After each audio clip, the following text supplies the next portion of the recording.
I just want to thank you for letting me be part of the service today. Kathleen was my friend since since we were 2 years old. Can you believe it? That's 74 years. Now, we would run up and down the alley and run to each other's house. And she was known as Big Kathy, and I was Little Kathy. And not because I was supposed to be Big Kathy, because I was always plump. But Kathleen and I, we were in the Bluebirds, Campfire Girls, Horizon Club over all of these years. And we walked home from school and back to school together, and we were so thrilled that in the second grade we got to be in the same class. Oh my God, that was so much fun. And Mrs. Crawford did not like that because she said, you two have too much fun together, which actually meant you weren't going to be listening, or you weren't going to be doing anything that you should be doing. But we did have too much fun, and we took ballet lessons together. Kathleen was a star, and I was just a chubby little person. And also, we then got to be in the 6th grade together, and that was fun. But then Mrs. Crawford was not happy. She was just not happy that we were in the same grade. Anyway, I mean in the same room. But after the 8th grade graduation, we went off to Grant High School. Now there's a big place. That's a big high school. Just thousands of kids.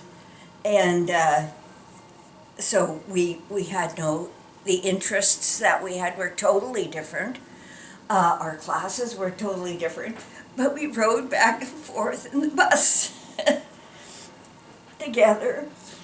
And so there's 4 things now. Summer vacations, I got to go with the Crawfords, and I'm sorry that I'm just such a silly person here.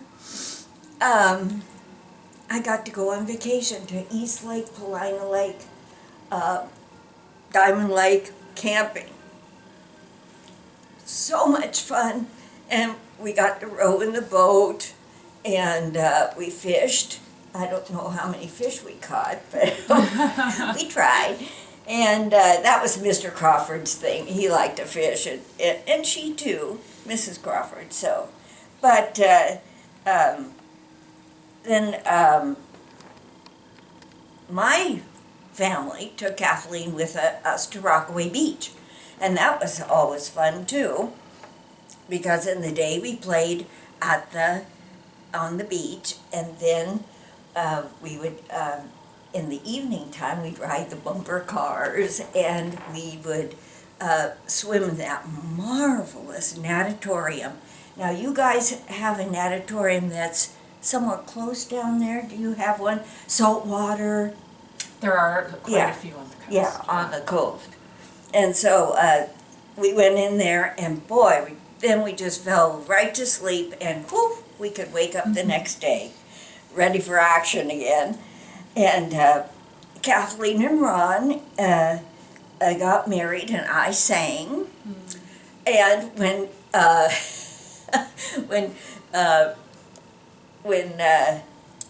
I got married,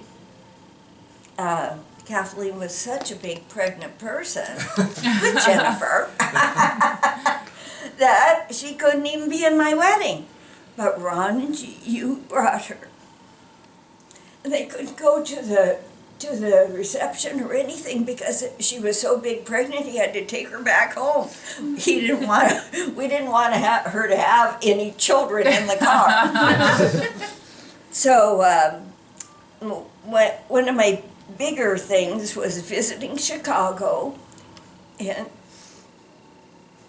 I was so thrilled to come back to see the girls, and then also to I saw Chicago in Kathleen's eyes. I'm sorry. I You're doing don't great. know why I'm just crying. I said this so good this morning. You're doing great. We had yearly trips after you guys quit your second retirement from the scone business, and then we had like trips to Lincoln City, and that was just a wonderful thing over the years. And Kathleen was my very best friend forever. And, you know, we had such joy and delight and euphoria. And that was our friendship. And it's got to wait now till I see her again. I love you, Kathleen. I'm sorry. That was beautiful, thank you. Just such a cheerful person. I'm gonna get some tissues. That was really beautiful. Thank you. If anybody wants to say anything here, they certainly can. And then we're going to go to Chanticleer Point. And if you don't know, we're going to Chanticleer Point because the ashes of Lillian Crawford, Arthur Crawford, her parents are there. The ashes of her sister are there. So, that's the way it should be. But if anybody wants to say, if you want to say a few words there, you can. You could do both if you want to. But I would like to start out today here. And I want to thank Katherine, first of all, and Richard for lending their home to us. It's such a pleasure. I'm so thrilled that I could be part of this. And I'm glad you're misty because you're setting them up. Because I gotta tell you, I didn't think I was a highly emotional person ever until this year. And when it comes to Kathleen, I am. So I am going to get misty. I will get misty up here. We'll carry forward the theme that we've set up here. Oh my goodness. And I have my handkerchief already. And by the way, if as Maynard G. Krebs used to say, I'm going to get misty.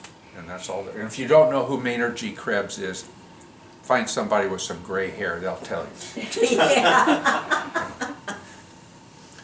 Kathleen Nancy Crawford Pearson and Ronald Pearson had almost exactly 20,000 days together. And in that 20,000 days, a lot of really important things happened. We got married. We had 2 wonderful daughters who grew up and married 2 really fine young men. And pretty soon, we had 4 absolutely tremendous grandchildren. But that's not what I want to talk to you about this morning. That's not what I want to share. I picked out of our 20,000 days, I picked out 4 days. And I want to tell you about those 4 days. Because they are highly significant to Kathy and I, very, very personal, and I can't think of a group I'd rather share them with. So let's start. Day 1. Day 1 took place in the fall, maybe winter, of 1965. I was in the coffee shop of Student Union Oregon College of Education, which now is Western Oregon University. And I was with two friends. One was Dale Walters, and I doubt whether many of you know about Dale. Dale was my actual brother's best friend, and he turned out to be a very, very good friend of mine. He was more of a brother than he was just a friend. He was finishing his college career, getting his doctorate. I was just starting. Also at our booth in the coffee shop was Martha Herman. Martha was the senior counselor, student counselor at Arbuthnot Hall on the campus of Oregon College of Education. That was a women's dormitory. Martha and I didn't know her well at that time, but we became very good friends too, later. While we were sitting there, three girls walked up. One was Kathy Crawford. And I have to tell you, I was thunderstruck. I couldn't believe what I was seeing. She was absolutely beautiful. And I have this crystal clear picture in my mind. I've carried all these years of that moment. And I was sitting down and she was standing up, and so I'm kind of looking in my moment. I carried in my mind. She's standing up and I'm looking up at her. And she was poised. She was well spoken, obviously very intelligent. But I was the biggest doofus in the world. I'm sure my mouth was wide open, my chin had dropped to the floor, looking at this beautiful, beautiful girl.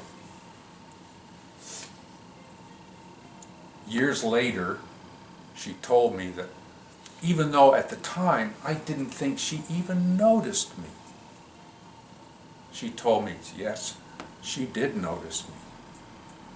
And no, I didn't look like a big doofus to her. That's the first time I ever saw Kathy Crawford. And Dale and Martha and Kathy and I became very good friends. And we did things together. On the weekends, if it wasn't finals, we would play pinochle. We were wild and crazy people. But we became very good friends. Day two. Day two, I have an actual date for. Day two is Friday, April 15th, 1966. The location was Monmouth, Oregon, at Dale Walters' apartment. We were having a party, which was a normal thing to do. I even had a calendar that had a reason for a party on every day. This could have been Bluebeard's birthday, who knows? But that's what we were doing, was having a party. And Dale and Martha and Kathy and I were there, and about 9 or 10 of our friends were at this party. Just having fun, just talking and chatting and drinking. And somebody happened to say, hey, I hope you got your taxes done, because this is tax day. Dale turned white. Oh, gosh. Guess what? He hadn't done his taxes. So we quickly formulated, oh, by the way, it wasn't hard for him to turn white. He was a redhead. He would go back to his study area, finish his taxes, which wouldn't be very hard. We didn't make much money, and all he had to do was plug a couple of W-2 figures onto the sheet, and that was it. And we would find out where we could take his tax return that would accept it and give him that April 15th postmark, so he'd be legal. Well, we found the nearest place was in Salem, which is about 30 minutes away, 40 minutes away from Monmouth, something like that. So I told Dale, I said, I'll take it in for you, because he would not want to leave his house, his place, and go off somewhere. So I said, I'll take it for you. To my eternal bliss and joy, I heard Kathy Crawford say, I'll go with you. That changed my priorities right then and there. I had a new objective, and that was to get Dale's tax return, get Kathy Crawford, get the hell out of there before somebody else said, well, I'll go with you. I don't want you. All I want to be is in that car with Kathy by ourselves. Well, nobody did say that. And I don't remember a thing about that drive. Not one thing other than it was absolutely wonderful. I don't remember what we talked about, but I was in bliss. I was happy as a human being could be. I don't think we stopped anywhere other than to drop off Dale's tax return, and then we came back. Years later, Kathy and I decided that we're going to call that our first date. Wasn't a date, really, but we're going to call it that. We can call it anything we wanted, and that was our first date. Day 3. Day 3 took place not long after day 2. I'm guessing now it was probably late May, early June, before school was out, of 1966. And it was a weekday. I know that because we were rushing Kathy back to Arbuthnot Hall because she had to be in by 10 o'clock. In those days, girls had a curfew. They had to be back in the dorm on a weeknight by 10 o'clock. Now, today, that would never fly. But then, nobody thought about it. So I know it was a weeknight because we had to have her back in there. And it was pleasantly warm outside. She was in the front seat, passenger seat of Dale's Volkswagen, and I was in the back. He rolled up to the back of Arbuthnot Hall, which is where most of the girls got dropped off, because there was a back door there. And she thanked us for taking her and started to get out. And I said, I think I'll walk you to the door. So I got out, scrambled out after her. And we walked to the back door. Now, I'm going to tell you now, I had no plan in mind. I had no thought of what I was about to do until I did it. And I kissed her on the lips. It was a very gentle kiss. Lasted longer than it should have, I'm sure. And when we were done, I had learned something. I learned that Kathy Crawford wanted to be kissed, because she kissed me back. And here again is a crystal clear picture in my mind of that kiss and what was said afterwards. I said to her, can I call you tomorrow morning and we'll go for coffee? She looked at me right in the eye and said, I'd like that very much. And from that day on, we were a couple. We were probably a couple before that, but just didn't know it, because we were running around together. Said goodnight. She went into Arbuthnot, and I walked back to Dale's car, and I don't think my feet hit the ground. I think I just floated back. And Dale was going nuts. He had no idea that we felt that way about each other. He wasn't mad. He was just shocked. So, anyway, Kathy told me years later that she floated up to her room, just like I floated back to Dale's car. And from that day forward, we were a couple. Day 4. I have a date for that day too. It's January the 3rd, 2021.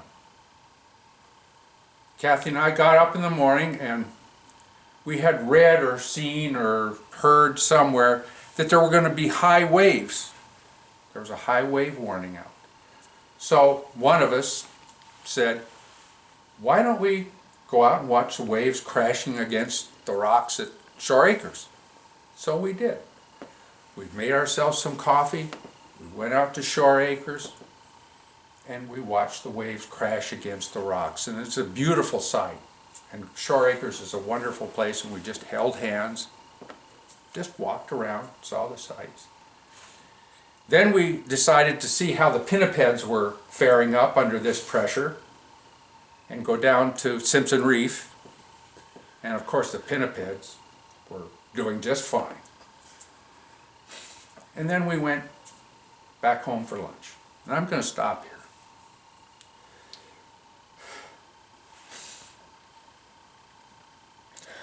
That was the last of our 20,000 days.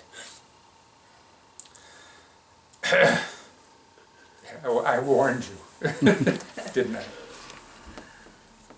That was the last of our 20,000 days. But I will always treasure Kathleen. I will always treasure her memory.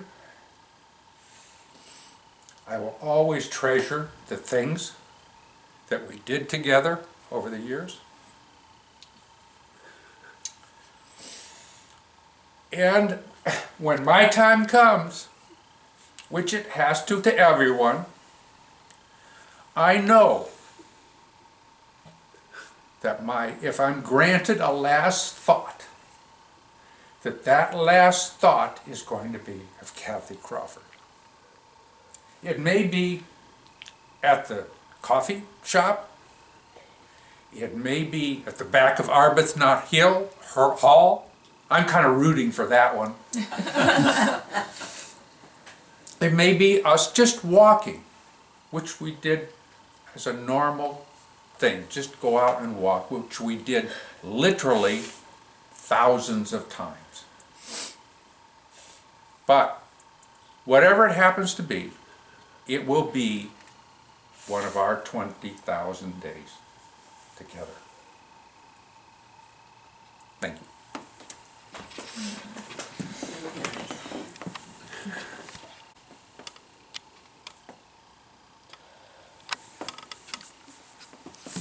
Now, is there somebody else that would like to say something? Abby left her notes on her phone in the car. Would you like to go get it?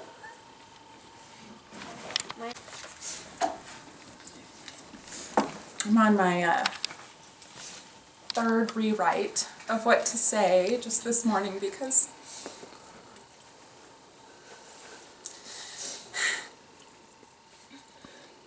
how do you know what to say about such a special person in your life?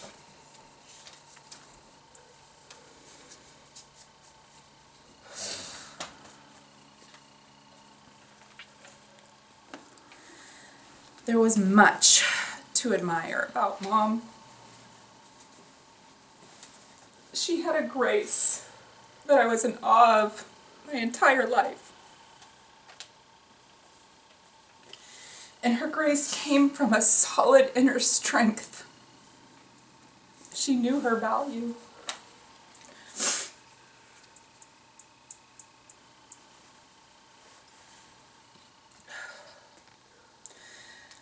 Mom put her whole heart and mind into everything she did. Once she decided to do something, she kept working at it until it was awesome. Whether it was leading my brownie troupe with the perfect activities each week, planning a whole art curriculum for my classroom that was amazingly thorough and engaging, or creating a visually stunning ad, whatever it was, the finished product was always something to be proud of. She didn't half-ass anything, ever. Mom taught me to be proud of who I am. An example of that is when she was my brownie leader. She decided that we should go door to door caroling to spread some holiday joy. Now, Mom and I have the same singing voice. So singing in public just terrified me, and I'd never done it. So when the night came and we stopped at the first house, I found myself only able to mouth the words, afraid my terrible singing would ruin the caroling. As we walked to the second house, Mom stopped me to find out why she didn't hear me. She looked at me right in the eyes and told me that my voice mattered, even if it didn't sound the same as everyone else's. At the next house, my heart sang with pride as we held hands tightly and caroled our hearts out for the rest of the night. Mom was beautiful, smart, creative, patient, and kind. I feel genuinely lucky to have had a mom worth my admiration, because she was.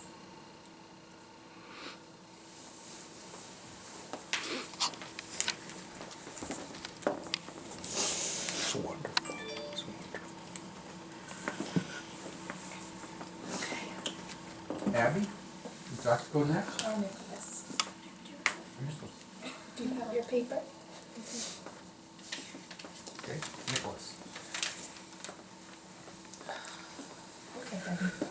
Why don't you take your mask off if you feel comfortable to do that? Okay.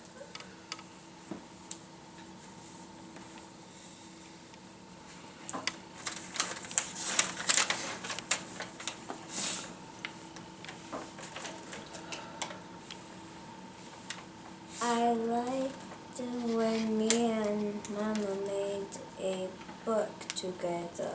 I still have the book.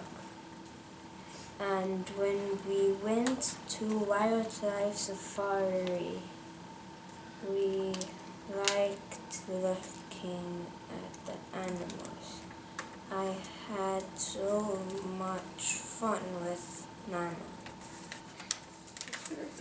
Thank you, Nicholas. Good job.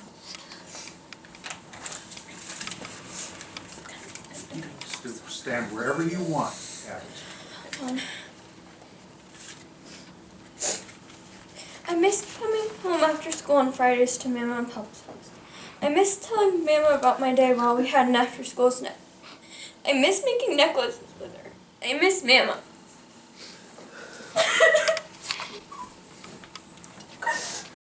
Anybody else? I have a poem that I would like. Okay. If you want to check and see if it's in there.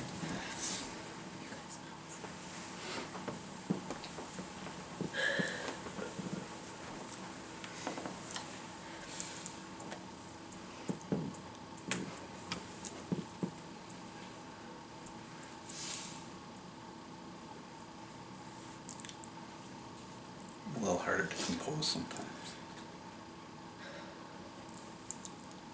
And this also was easier when I was thinking about this last night.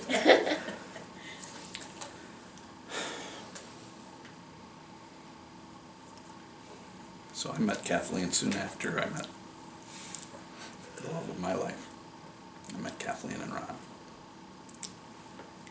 And you never know who you're going to get when you get your in-laws. As I came up aces with Jennifer, I came up aces with my in-laws. And from about the time I was 21, we moved. They became closer to me than a lot of people in my life.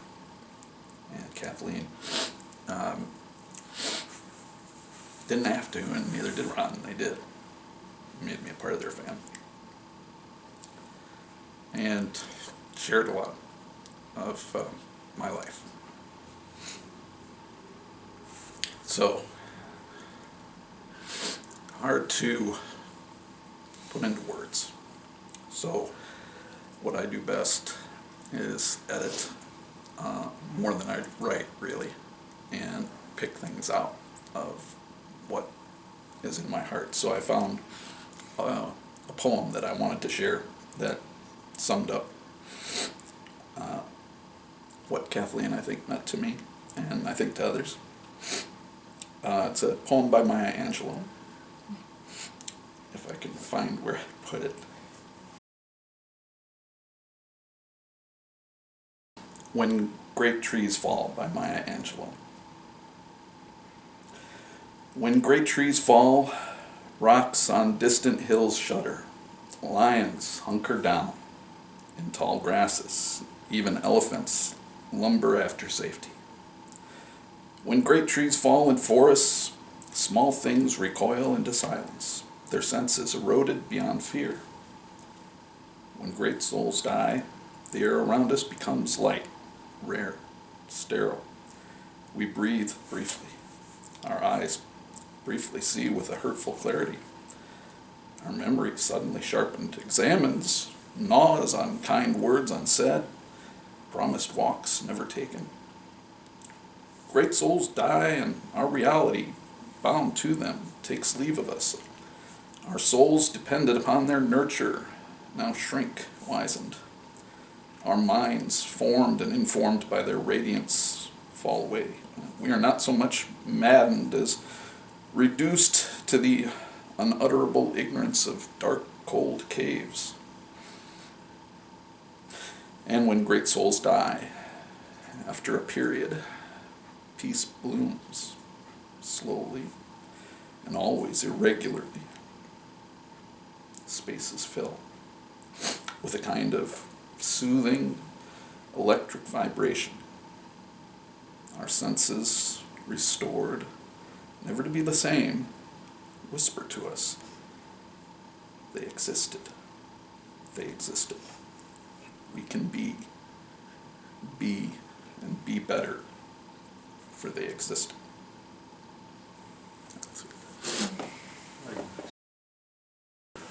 Anybody else? Jake?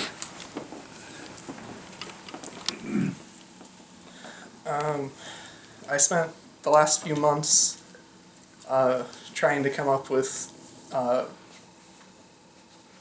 the words, and came to the conclusion that it wasn't possible for me to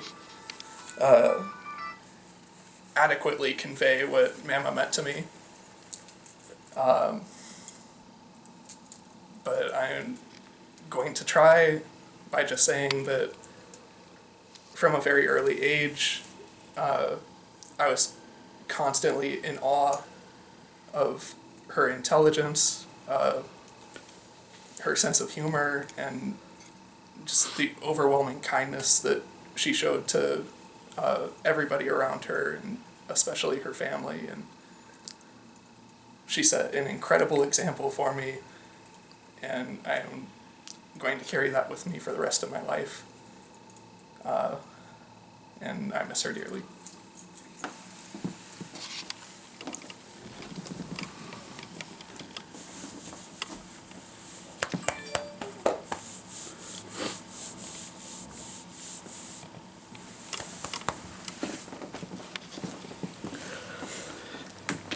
Anybody else? Well, if anybody wants to say anything up at Chanticleer Point, why, you should feel free to do so.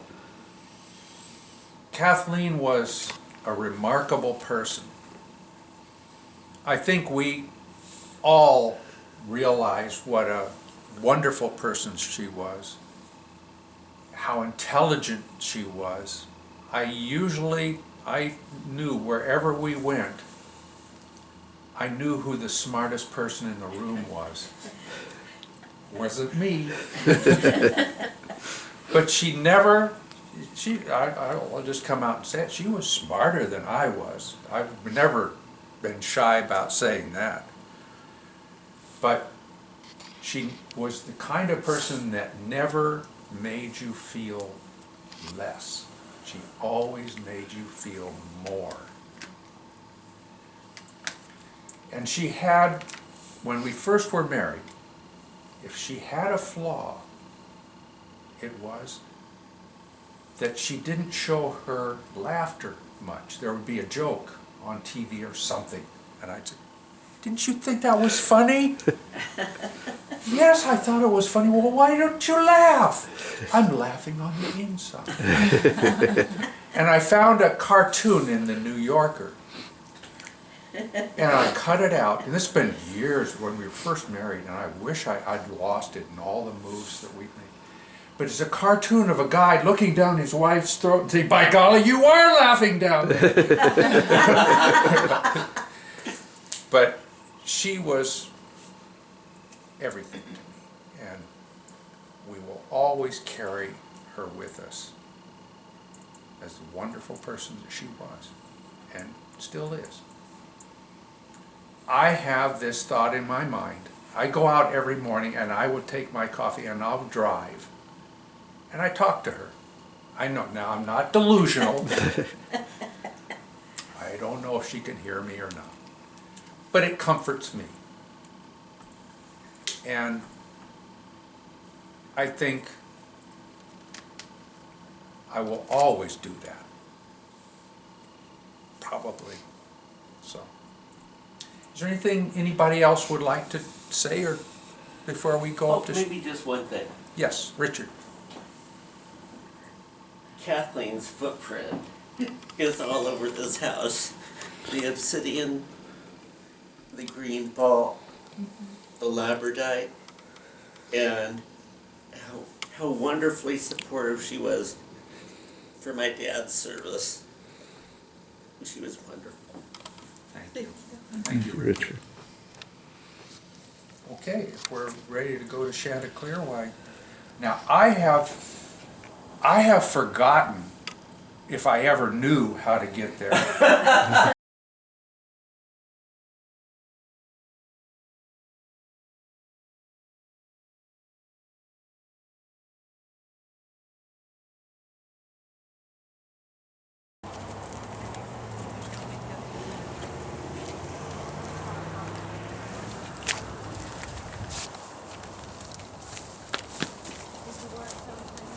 Rick? Go ahead.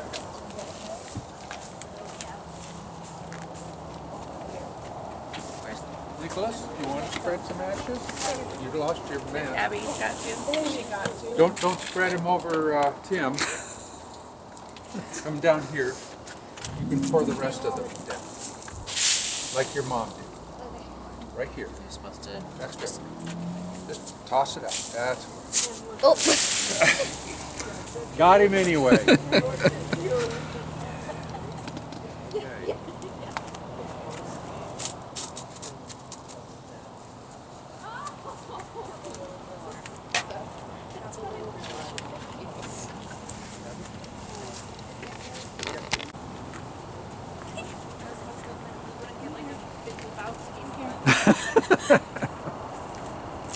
Big Lebowski moment. Oh, Oh, that's so sweet. very unusually. Did you and Kathleen used to climb that rock? Yeah, Kathleen and I. Beacon? Is that Beacon Rock down there? We used to climb. See that rock in the Oh. that goes like this way down there. We Yes. used to climb up to the tippity top of that too. That looks terrifying. I Yes, know, it does. and it I would was. never do The it. trail is this big. I was so frightened all the time, and I said, "Now you walk on that side and help me walk up here." She was so brave. She was so Can I take a strong. picture?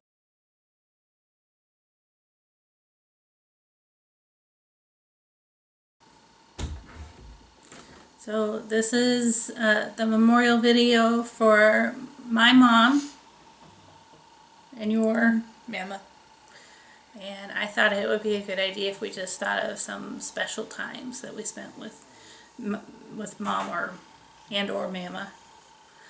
And so I was going to start from my childhood, where one of the most memorable times was when, or my earliest memory is riding on the back of her bicycle, and she would take me to summer camp every day, day camp, and I always thought that was special. And then when I was a little bit older, when I was about 11, we went on a trip around the state of Oregon, went to different places and stayed, and just her and I always thought that was very special. Do you have any special memories from when you were little? Yeah, I have a lot, so it's hard to pick out. So why don't I start when you were really little? You're the one who decided her name. So when you were almost 1, you were not quite 1, we went, we were living in Idaho, and we went out to Oregon so that you could meet my grandparents and aunts and uncles. And we were in a parking lot at a restaurant or something, and you and I were waiting for Mama to bring the car, and she was going to go get gas, I think, and you saw the car driving away, and you started yelling, "Mama! Mama!" because you couldn't say Grandma. So that's how Mama got her name of Mama. So what is the earliest memory that you can remember? I don't know if I have specific earliest memories. Like, I kind of remember going to see Mama and Papa when they lived out by Sunset, I think, in that apartment. I remember when Mama used to take Jake and I camping when we were little. You always like that. Yeah, and she would, I specifically, at night we'd be in the camper, and she would make us hot chocolate and teach us card games, which I think was usually just go fish. Didn't she teach you blackjack too? She taught us poker. I think that was when that was later. And I remember I won, even though I did not know what I was doing. She was grooming you. Yeah. So you would go gambling with her later. Yeah, she always wanted us to go to the casino. Yeah. And then when we moved out here, we would do special things like she would take you kids camping. I went once. That was enough. I saw a rat the size of a small dog, so that was enough for me. But we would do other things, like on my birthday every year, we would do a shopping trip. Usually we would go up to Lincoln City, and that was always special. And we would, for a while, at Christmas time, we would go on a trip up to Portland, just to go shopping and spend time together. And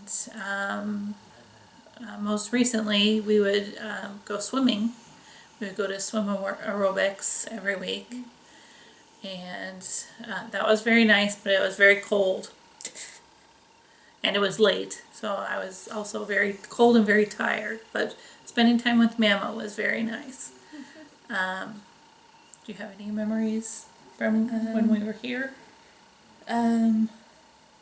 Most recently, we would try, I think,